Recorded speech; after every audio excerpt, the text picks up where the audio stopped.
This honey oat sourdough loaf is the perfect balance between hearty and light, made with 30% whole wheat flour. It brings a gentle nuttiness and depth of flavor without losing the soft, airy texture that makes it so satisfying. You will start by adding 125 grams of active sourdough starter to your bowl, 350 grams of filtered water, 30 grams of honey,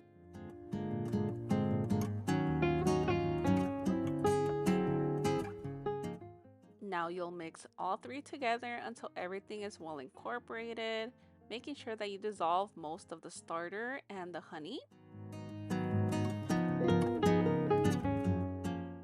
Now you add 20 grams of olive oil to make this bread super soft and fluffy, and you will give it a quick mix.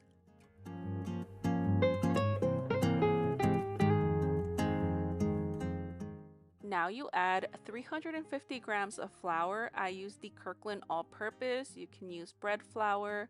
And then you add 150 grams of whole wheat flour. I'm using the King Arthur brand. And then you add 10 grams of salt. You will mix everything together until everything is well incorporated, making sure that there are no pockets of flour left over and that everything is well hydrated.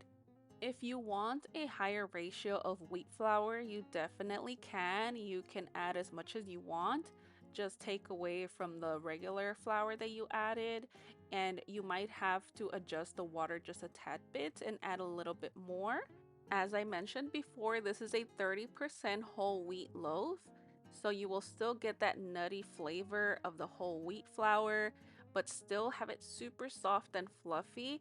That way your kids can love it, or even if you're someone who doesn't like wheat flour but want the benefits of it being healthier, definitely give this recipe a try. I promise you will love it. It's so good.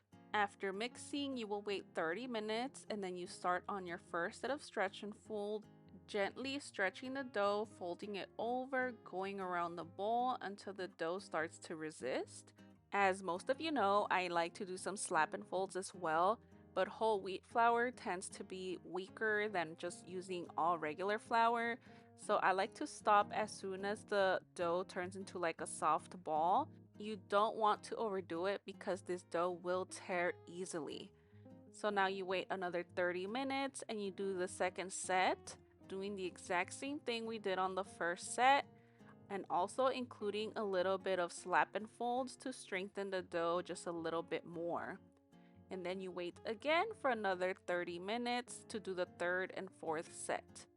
On the third and fourth set, you will only do coil folds because you want to be very gentle. That way we don't tear the dough. At this point, you can see that the dough kind of holds its shape a little bit better than it did before. And it's super soft and easy to work with. It is not sticky at all. I do wet my hands before each set of stretch and folds to make sure that I don't get much of that dough on my hands. By the fourth set, your dough should be keeping its shape for the most part, so you won't really have to do many stretch and folds or coil folds. Now we let the dough bulk ferment on the counter until it feels soft and fluffy and airy and nice and jiggly. It pulls away from the bowl nicely. This dough took about 7.5 hours almost to finish its bulk fermentation. Your dough can take longer or less time depending on the temperature of the dough.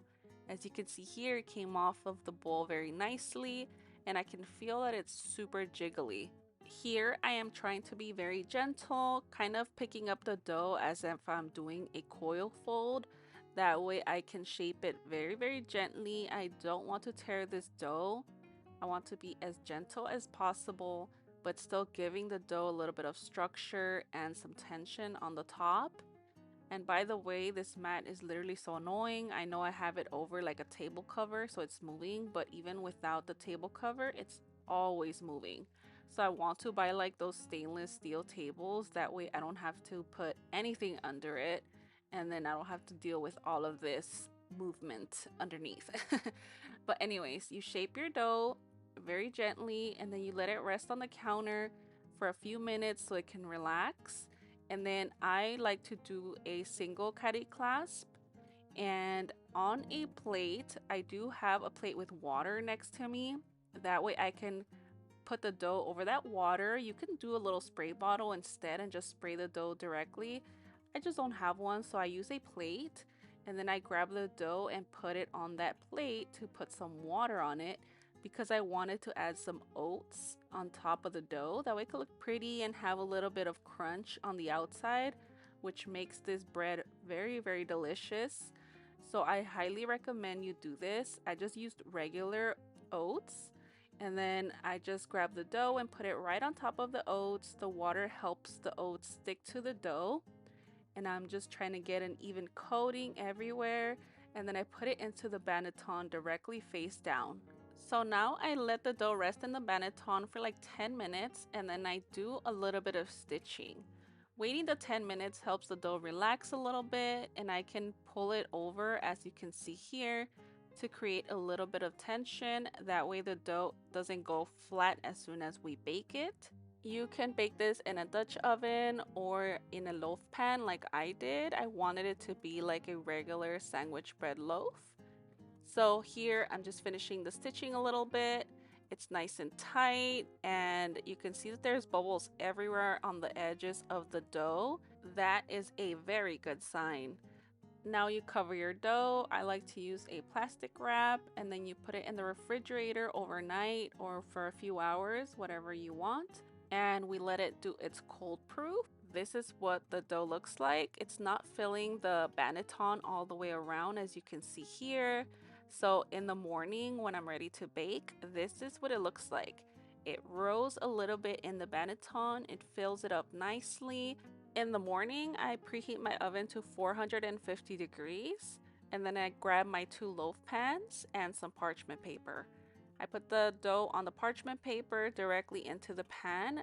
That way it can avoid sticking to the pan. If it does, I don't know, I've never tried it without the parchment paper, but just go ahead and do that. And then I take off the excess parchment paper and I kind of fix the dough a little bit, and you see how beautiful this dough looks with the oats on top. I definitely recommend you guys to put them. If you don't, it's still okay, but the oats give it a nice little crunch and flavor. I feel like it enhances this loaf a lot. So now I put the other loaf pan on top. I bake for 30 minutes with the loaf pan on top, and then I take it off. And then for another 10 minutes, I let this dough bake without it. And then this is what it looks like. If you want your loaf to be a little bit darker, you can definitely leave it in longer.